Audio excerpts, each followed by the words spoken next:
ஒரு குட்டி கான்செப்ட்டு இங்கே பாருங்கள். அது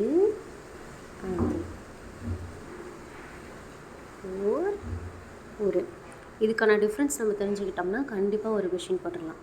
ஓகேவா? அதுங்கிறது ஒரு உயிர் எழுத்துக்கு பின்னாடி வரும்.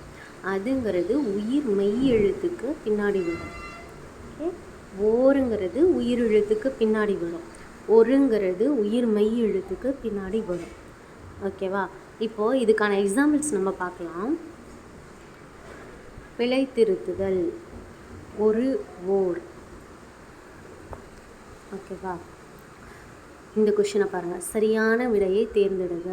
ஒரு நண்பர், ஓர் தோழி, ஒரு அறை, ஓர் நூல். இப்போ இது எல்லாத்துலேயும் நம்ம ஃபிக்ஸ் பண்ணி பார்க்கலாம்.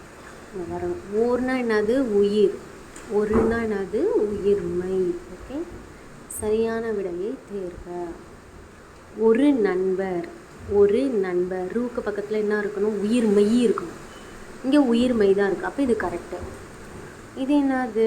ஓர் தோழி. தோங்கிறது உயிர்மை. அதுக்கு முன்னாடி ஓரா வரணும், ஒருன்னு வரணும். அடுத்து ஒரு அறை.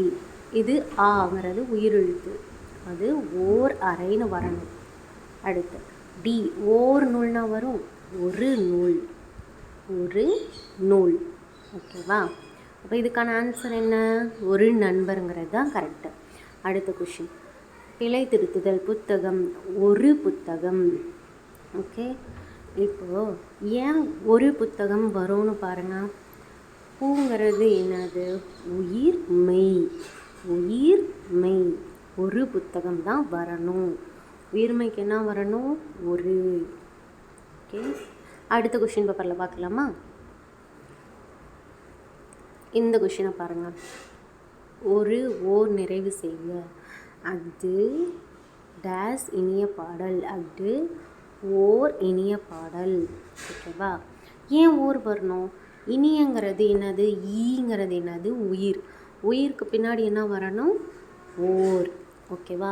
நான் திருப்பி சொல்கிறேன். தயவு செஞ்சு இந்த கான்செப்டை புரிஞ்சுக்கோங்க. ஓகேவா? ஓகே, நெக்ஸ்ட் கொஷின் பார்க்கலாம். இந்த கொஷின் பாருங்கள், இன்னும் சூப்பராக இருக்கும். பின்வரும் தொடர்களில் உள்ள பிழையை திருத்தி எழுதுக. அது ஒரு இனிய பாடல். அதுனா என்னன்னு சொன்னேன்? உயிர் மெய் வரணும்னு சொன்னேன். இங்கே ஒருங்கிறது உயிர் எழுத்து. புரியுதா உங்களுக்கு? இங்கே பாருங்கள். அது ஒரு இனிய பாடல். அதுக்கு பக்கத்தில் என்ன வரணும்? உயிர் மெய் வரணும். இங்கே ஒருன்னு தான் இருக்குது. ஒரு அப்படிங்கிறதுக்கு உயிர் வந்ததுனால நம்ம என்ன எழுதணும் அப்படிங்கிறது, அது ஒரு அப்படின்னு வரணும். ஓகேவா? இந்த கொஷின் கொஞ்சம் டிஃபிகல்ட்டாக இருக்குது எனக்கு. உங்களுக்கு எப்படி புரிய வைக்கிறதுன்னு தெரில. நான் சொல்கிறேன், உங்களை புரிஞ்சுக்க ட்ரை பண்ணுங்கள். அது ஓர் வரணும்.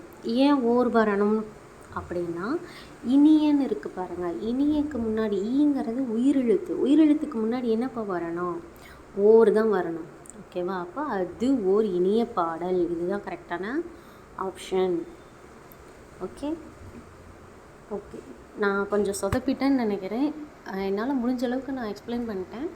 நீங்கள் இன்னொரு டைம் இந்த வீடியோ பாருங்கள், கண்டிப்பாக உங்களுக்கு புரியும். ஓகேவா?